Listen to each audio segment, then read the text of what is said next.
Ini po si Abogado Juan kan free online legal consultation program hapot mo simbag ko.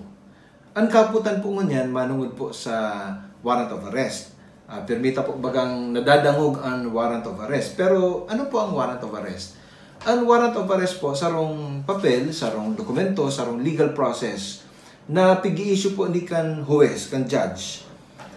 Kung igo po siyang finding of probable cause. Halimbawa, hali po sa prosecution office, may recommendation na po na filean ng kaso sa korte, may information na. Ang primero pong lakdang kang korte, iyo po ang pag-issue ng warrant of arrest para po magkaigwatulos ng jurisdiction over the person of the accused. Although, ang jurisdiction po talaga na-determinar yan sa arraignment. Ano po? Itong paghapot baga sa akusado kung guilty or not guilty. Alagad, binapuan po yan sa pag-arestar. Ikadua, bako lang na magkaigwa ng jurisdiction tulos over the person of the accused para po makabante ang kaso.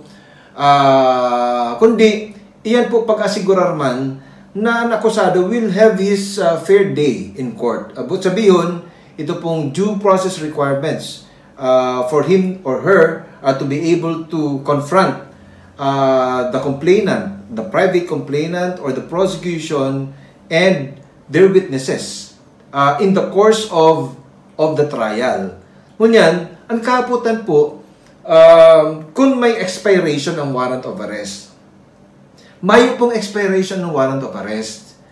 Ang po sabihin kaini, valid po siya. Valido siya once pig-issue po siya kan court, whether itong warrant of arrest na naserbi tulos o dae.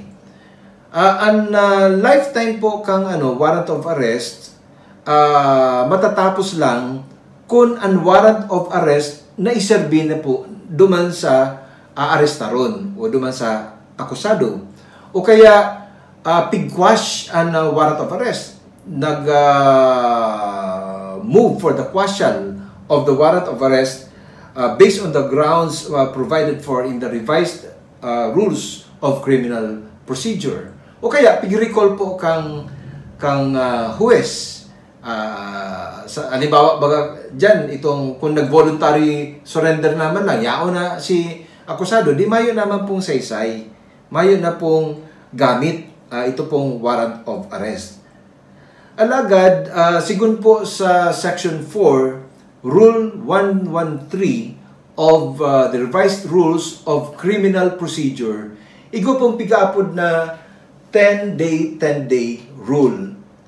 Ang nagsusugo po baga para arestaron ang sarong akusado, iyo po ang korte. Ang pigsusugo po kayan, bago man ang mga personalis kan korte, kundi ang police, ang otoridad, ang warrant section kan police station, kang syudad o kaya kan munisipalidad na igwang territorial jurisdiction sa address o kinamumugtakan o kaya itong pigi-istaran kan sarong akusado.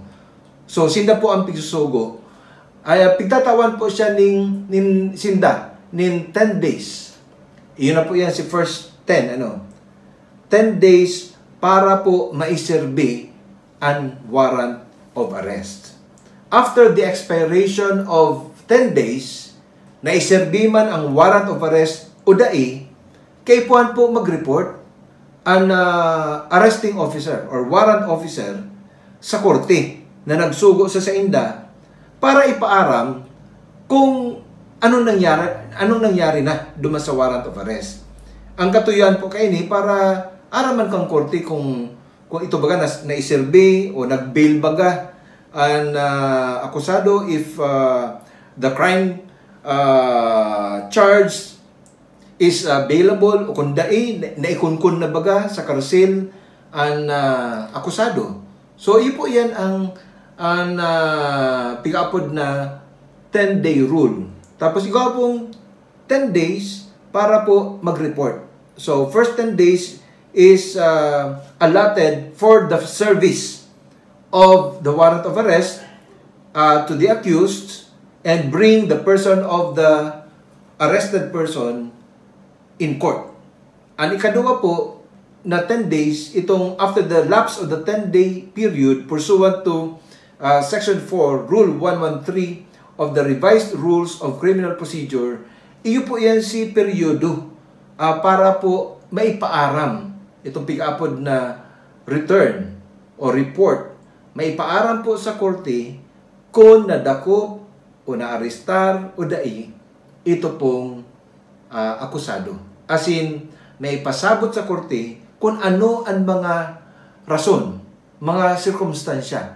Kung ta daw, dahil po naarestar ito pong personang pangaran na nakalaag po sa warrant of arrest. Ngunyan, ang katuyuhan po kang warrant of arrest, sabi ko na magkaigwaning jurisdiction, ikadua, para po madipensahan niya man ning tultol ang sa iyang sadiri in the course of the trial. Because basic is the rule that an accused should be given his day in court. Ano po? Kay puan batawan po siya ning oportunidad na madepensahan niya po ang sa iyang sadiri. Ipo yan ang kaputan tungon yan. Lugod may napurot man po kitang kaaraman manungod po sa warrant of arrest na mayo pong expiration. Igual ang pigaapod na 10-day rule para po di man pagparalay gayon ang pagserbi kang warrant of arrest sa sarong akusado. Ini po si Abogado Juan, pagtama-tama, pagsala-sala.